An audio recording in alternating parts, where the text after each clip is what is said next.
I managed to sell a project to a customer based on a proposal or a requirement. Fine, the sale is done. But then what is the reality? The reality is to deliver that, right? And deliver that with excellence, with a customer satisfaction, and with a profit, right? And then getting paid for it. That's what is the business of IT is. So service delivery is the core crux. So for a skill mine, if you look at why we call ourselves a skill mine, is that everything what matters is skills. And mining those skills to apply and deliver is the real thing. So service delivery and customer experience is the core crux of a skill. Hello everyone, welcome back to the GB show. As India is leading its way to the service delivery excellence, we need to talk on how we can leverage the technology to enhance our service delivery experience.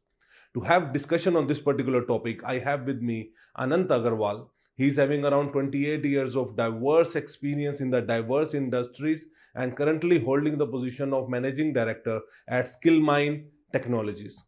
He is going to talk to us that how technology can play an important role when we are about to excellence our service delivery, and how we can move from a service delivery excellence to a product engineering company. And we will also be talking about the entrepreneurship scene in India. Let's hear him out.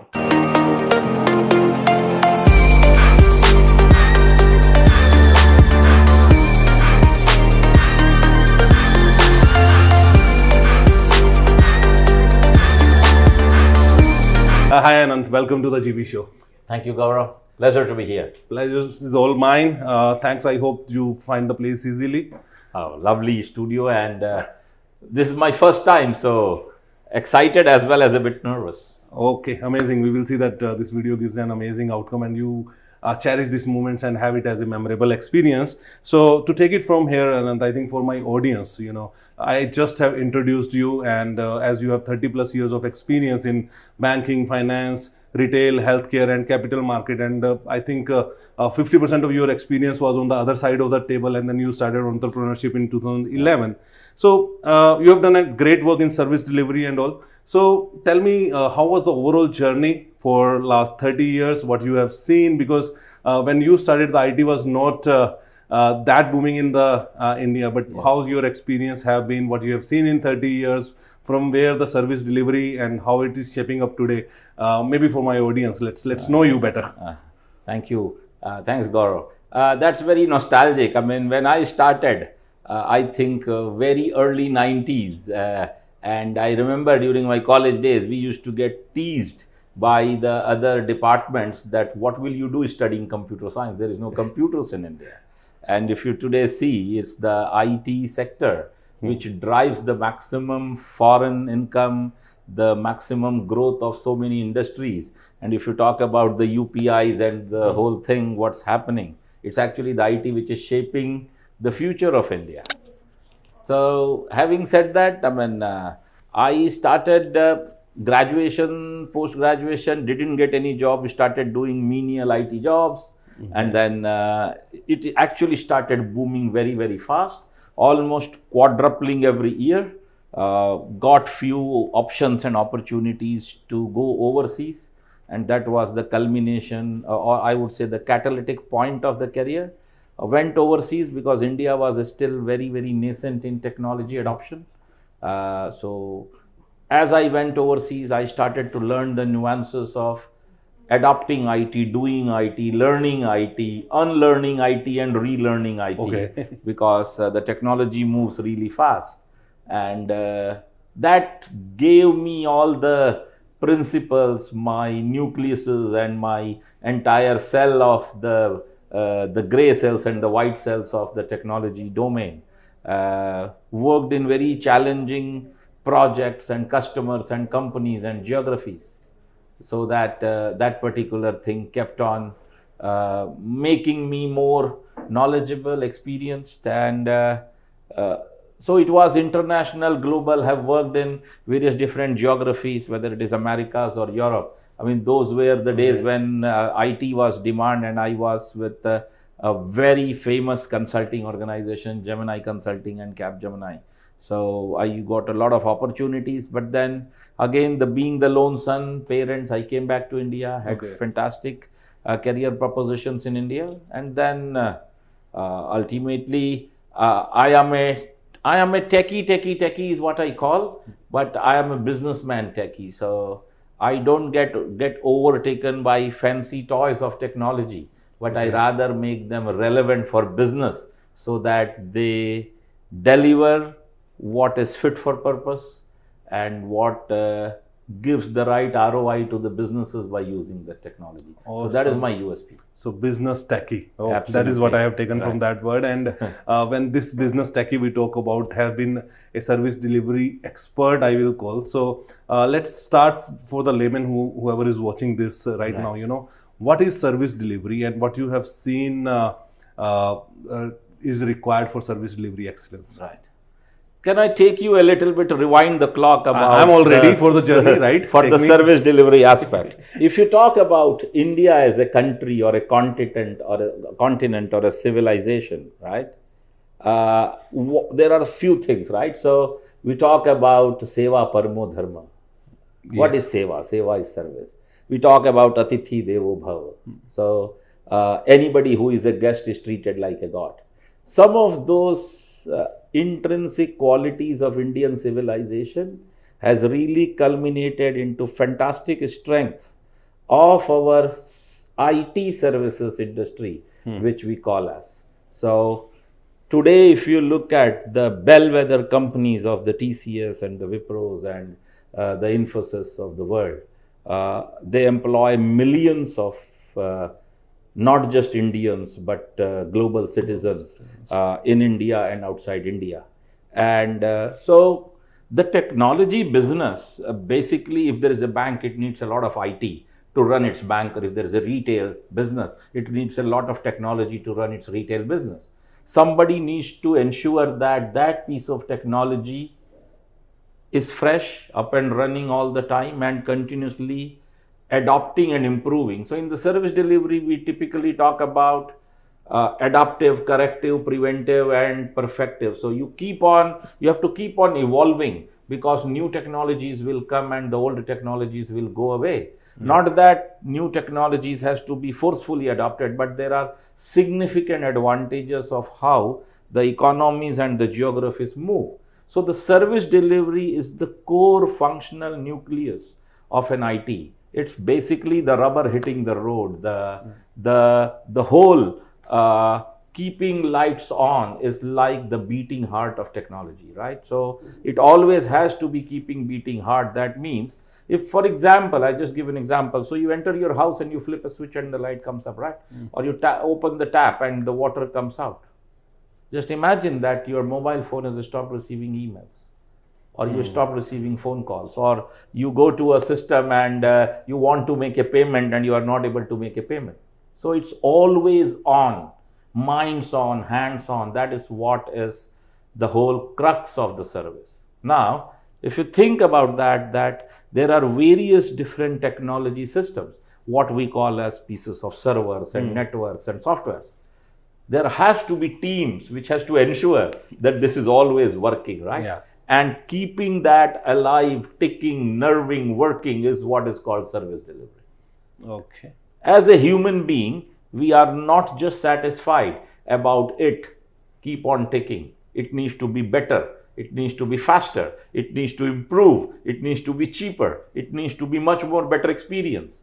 So it's like you are taking care of a heart and you are making it better every day and faster every day and younger every day. So, and that is what the service delivery excellence as a theme points to. Exactly. And how you have mentioned that, making it better day after day, right? So for that, the continuous monitoring and its impact and putting into the right metrics and then looking into the data and visualizing it, that is right, most important part of service delivery. So what do you think when we are talking about the service delivery excellence, what are the data points which we need to look into and monitor and then say, okay, this is how we can improvise? So there are multiple aspects to that. I mean, when we talk about service excellence or service delivery excellence, there are multiple facets around it. The biggest facet or the biggest important bottom line of a service delivery is, for example, Skillmine is a tech services company. We are serving one bank, let's say XYZ bank. I am the MD of the company and I'm delivering to the CIO. But the biggest point is, for me, the CIO is a stakeholder, but the CIO's stakeholder, who is either a CFO or head of banking or head of corporate banking or retail banking, is the actual customer. So, who is the customer? The customer is the customer's customer. So, the CIO of the bank needs to deliver it to his board members, and those are my customers. So, I have to deliver a service from their optics point, from their standpoint, and that is the biggest thing. If a delivery organization understands that, then suddenly the body language changes. Then we stop talking about the scope and technology. So, in any service delivery excellence model, I mean, definitely we are bound by a scope to be delivered, but never be always tied to the scope. Break the boundaries, be boundaryless. You cannot improve anything if you don't measure. So whether it is the SLAs or uptimes and things like that. For me, my thinking or Skillmine's thinking is, why measure uptime? Measure downtime and reduce downtime. Uptime can only go up. But downtime skill you can reduce. Uptime by result is enough. So removing variations in the process, right? So in terms of, if a certain piece of transaction or a process takes 3 days, but sometimes it takes 5 days, why it is taking 3 days or 5 days? What can we do to remove the variation to 1 day, right? Automate things, remove manual processes, make it smarter, self-healing. There are a lot of those kind of techniques. Why to always push the information? Let whoever needs the information can be pulled. So on demand basis, those are some of the key gross principles of service delivery excellence. But if you are delivering to your customer's customer, that is the key point. And if the customer's customer is satisfied, that means you're doing something right. Amazing. This is a new thought to me as well. I think always focus customer to customer. Is the end customer, like when you are giving the services, where the further Yes. it's going. I think this really makes sense. And for service delivery, do we have any standardization processes across globe, any certifications or any parameter, and also how relevant they are? No, they are. So there are a lot of standards, whether we talk about ITIL standards or ISO standards or ISO 27001 standards or CMMI level standard. These are very good principles and reference points.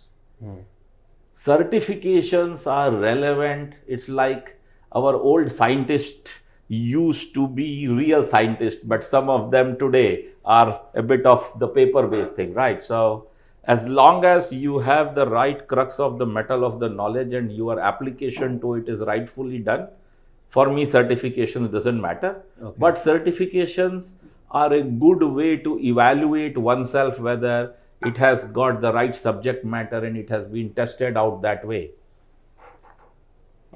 Good to do certifications, but if you study well and try to apply them and then try to get into certification, your work will certify your knowledge. Okay.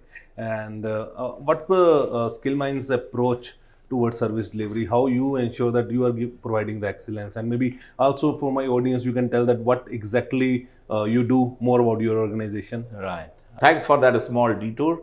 Skillmine primarily is divided into two different businesses. One is our service delivery unit, and other one is our product engineering unit. We got into product engineering very recently, 4 or 5 years back, but service delivery is something we have been doing for the last 12 years.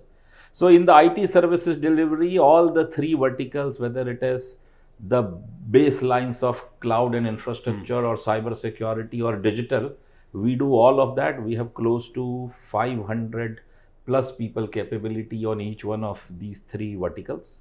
And so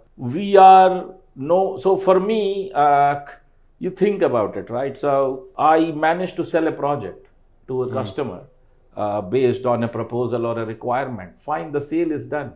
But then what is the reality? The reality is to deliver that, right? And deliver that with excellence, with a customer satisfaction and with a profit, right? And then getting paid for it. That's what is the business of IT is. So service delivery is the core crux. So for Skillmine, if you look at why we call ourselves a skill mine, is that everything what matters is skills. And mining those skills to apply and deliver is the real thing. So service delivery and customer experience is the core crux of a Skillmine success. Our biggest salespeople are our customers. So they refer us to some of their friends from where we get inquiries and we get deals from them. That is the output of the good work what we do. But in our delivery model, we have these three verticals. Each of these three verticals, we have a lot of competency managers. Below those competency managers, we have technology and service delivery managers. We have program managers. One of the key thing what we do is at a leadership level, there is what we call as ownership and accountability. So there will be a senior manager or a AVP or a VP who will be accountable and own that particular delivery for that particular customer. And what we do very, very clearly is that we make sure that that manager is not managing more than 2 projects. There's no. So he has got the bandwidth, he has got the focus, he has got the attention, and he is the success delivery manager to the customer. And he has got assistance from lot of competency people and resources as per the project organization. And sunrise and sunset calls are very, very important in a Skillmine. So every day for every project there is a sunrise call and a sunset call. What is that which is going to happen today, and what has happened today, what is going to happen tomorrow. So it's managed in hours, not in weeks. There are weekly KPIs and reports. And we don't do reviews internally. We actually get customer reviews done, which is very, very important. And metrics are very, very important. So we have our internal data visualization tool, which is a dashboard whereby all the project numbers go. We manage our projects and delivery fantastically online through various tools and technologies, and it's all get measured up. And we measure in our brag rating. So for every project, it's a red, amber, green, blue. So if it is red, that means the project is dead. Green or blue is the only thing which is acceptable. So very, very proficient in measuring that by numbers and getting customer feedback. Having said that, very important aspect of service excellence. So nobody is God sent 10 out of 10. We all will make mistakes. Yes. Even out of the best of the efforts, projects will go wrong. And they do go wrong. That's reality of life, right? So that's where we have a very ultra responsive management to actually, if something hits the fan, right, then we have the all hands on deck approach. And including me, I get into the working floor. If I am not doing the technology, I will hover pizzas for my team.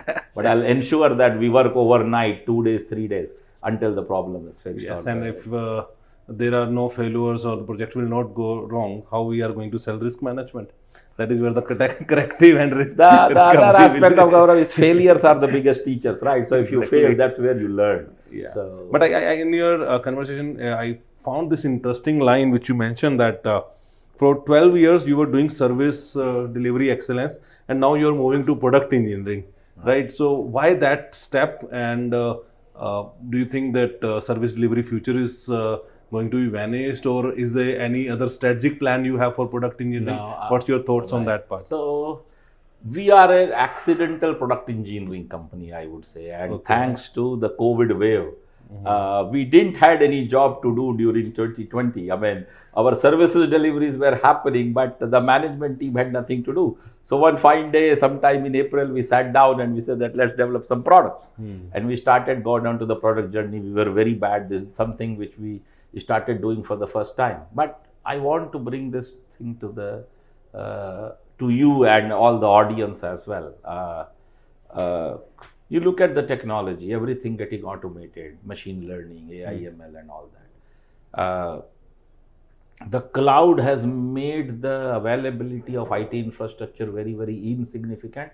It's a click on demand. The low-code, no-code platforms are going to make software development very easy. There will always be new things to do, and the demand on the services industry is not going to go down.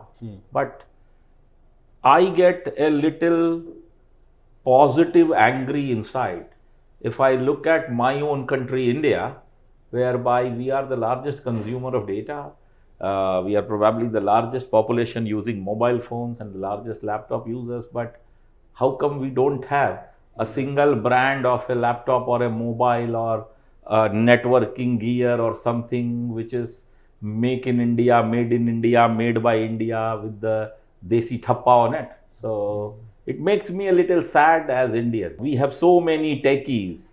Mr. Pichai's and Mr. Nadella's, they rule the two top tech companies in the world. So capability is not a problem. Our educational institution is fantastic. The Indian jugaad or the can-do attitude is marvelous. But then still, somewhere something is missing, don't you think? Whereby India as a country or as an economy or as Vishwaguru, what Mr. Modi says these days, how come we don't have a product of our own which is world beating? Yeah, you can see whether the UPI, there is no UPI in the world and something. I mean, the best blockchain example is our own Aadhaar system, right? So you can, at a fingertip, you can get contracts signed and you can get telecoms done and anything you can do through Aadhaar, which is the biggest blockchain. The next big blockchain is coming as all the Indian universities are getting interlinked. So there are a lot of push by the government. I mean, no planet, no country on the planet had anything called CoWIN system, which was a digital vaccination system for 1.25 billion citizens. So that means there is something which India can always do. It's people like me, the private sector, who needs to join hands together, who needs to take this challenge and not so that we can create some good products which can be world beating, which can serve the mankind, which can make things simpler, better, cheaper, faster. But the economy, it has to bring back the economic gains to India and the brand reputation, because it's one product which will change how many other Indian companies start thinking and doing it. So our country needs to have, with so many technicians, we should have the product, and having the product. One last point is the products are also associated with services. So nowadays, it's not just a product that you sold and the customer is using it. It's a product which is being sold and an associated service which is being developed in and around it. Look at the two industries, right? The Indian automotive industry and the Indian pharmacy industry. Yeah. They are the largest and the biggest on the planet. And then there are ancillary units and healthcare services and all that, which is all developed around it. Very similarly, the Indian IT industry, while it is the world beater in its services thing, it's time for Indian companies to start looking at creating its own products, which we do, but making sure that not to sell out to foreign companies in the lure of money. Coming to that, I think for Indian products, if need to come, so we have more entrepreneurs need to be coming out. But in India, the support system for entrepreneurs is very weak. Like, even the parents will not support that, okay, you can go out and try 3-4 years entrepreneurship and we will support you. And there is no government wages which comes in, okay, you try and if you fail, we will support. But on the other side, if you go and apply for a job out of India, you get a good lucrative offers, and that is where the people go and run around, right? I think that Indianism is coming in you, but I will like to know more. What advice you will like to give to those people? I have a very interesting anecdote on that, and sometimes this has come up in some of the fresher discussions which I do within our company. India has, when we got independence, India was traditionally an agriculture country, right? So our Prime Minister Lal Bahadur Shastri, he gave a nara, right? Jai Jawan, Jai Kisan. Then what started? Then came 2000s, whereby India started its IT services journey and all that. It started to gain some momentum in the global economies of things. It started to gain some percentage. We got a new nara, right? Jai Jawan, Jai Kisan, Jai Vigyan. And that's the time when Atal Bihari Vajpayee declared it as the thing when India became nuclear. In 2020, another thing has got added to it. It is Jai Jawan, Jai Vigyan, Jai Jawan, Jai Kisan, Jai Vigyan, Jai Anusandhan. That means the research oriented. And that has been coined by Mr. Modi. But the point is, from agriculture to services, if you look at today's India of manufacturing, I don't think the Indian middle class, the world class Indian middle class, parents and students and aspiring entrepreneurs have to think that what matters is the economy, what matters is the excellence, what matters is their knowledge and how they solve problem. Fair There enough. is enough funding available. I mean, if you look at Startup India, Stand Up India, Skill India, Fit India, Khelo India, the government has got so many schemes. And I am not saying that some of these schemes may fit you or not fit you. But I want to invite people, right? If you have a very good idea and you have an execution thing, come to me. 9820249117. Okay, guys, you know now where to reach out for if you want to be an entrepreneur. So here is the choice for you. Okay, fair enough. And I think from that entrepreneur side, I will like to come back to service delivery, which we were talking about, right? A lot of entrepreneurship we have talked about, and as we say that people can get in touch if they want to be the entrepreneur and want looking for a funding too. But the thing is coming back to the service delivery point, and as we were, you advocate technology a lot. So what do you think or how technology plays an important role for service delivery excellence? Oh, yeah, very important. So, I mean, there are so many technology options available for service delivery excellence. But I will take it to go back to the principles, right? We as human beings, when we are delivering a service or when we are receiving a service, right? What is that which makes us feel good, right? So, what do I see? What do I feel? What do I touch? What do I get? If you get this 4 or 5 questions, or what do I want my customers to hear? What do I want my customers to say? Or what do I want my customers to feel? See, those are the principles based on which you do your service design. Based on those principles, you do your tools. So, I mean, monitoring and then monitoring, identifying, resolving, and permanently resolving, and then continuously improving. These are some of the core principles of service delivery excellence, along with knowledge management, people management, customer satisfaction management, ultimately leading to experience management. So while that is this core crux of it, but if you are able to see, if you are able to touch, and if you are able to feel, and you want to hear and you can make your customers say what you want to hear by delivering those service excellence. So there are a lot of technologies with IT service management tools, with IT monitoring tools, with IT automation tools and things like that. There are so many articles which are available as knowledge working frameworks and best practices documents on skill-mine.com. People can register their email and download those documents. It's available for free. We ensure that whatever we know as a knowledge, it should be available to public domain so that it can benefit everybody. And we also get feedback from them. So both ways, they enrich us and we distribute that. So look at a lot of our knowledge frameworks, what we have created there. But basically, look at what your customers have to say for it, and follow the technology tools, what makes you that particular enablement. Fair enough. Thanks, Anant. I think it was a great conversation, and my audience has a great insights from you. But as a last piece, where I will ask you to interact with my audience directly. Right. Let's say if someone is starting into product engineering, or let's say into a services business, what are the advice you have for him, or any framework or any best practices you like to suggest him? So my audience is all yours. Okay. I would say to the audience that the first and the biggest best practice is you yourself. So what you bring to the table and what your experience is and what problem you want to solve is the first and the foremost thing. Then rest of the everything, what I call as edge computing, you can build around it. Anything from an IT infrastructure, if you are in new, try not to do on-prem, go to the cloud and make use of it as a temporary nature. Try not to make a build, but go for a buy option for some of the tools what you are using.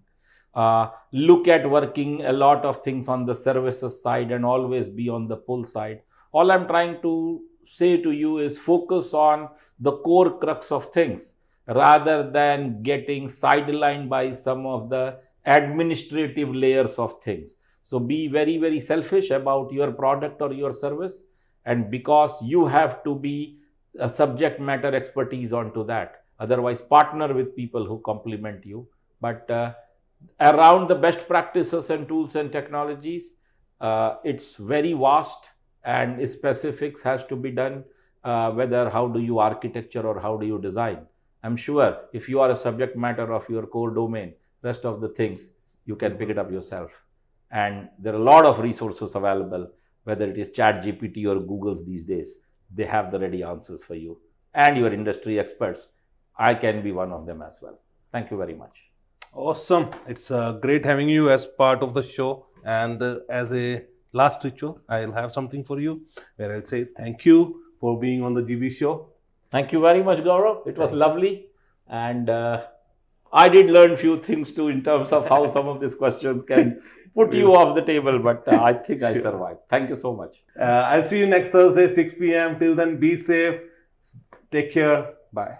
Thank you, everyone.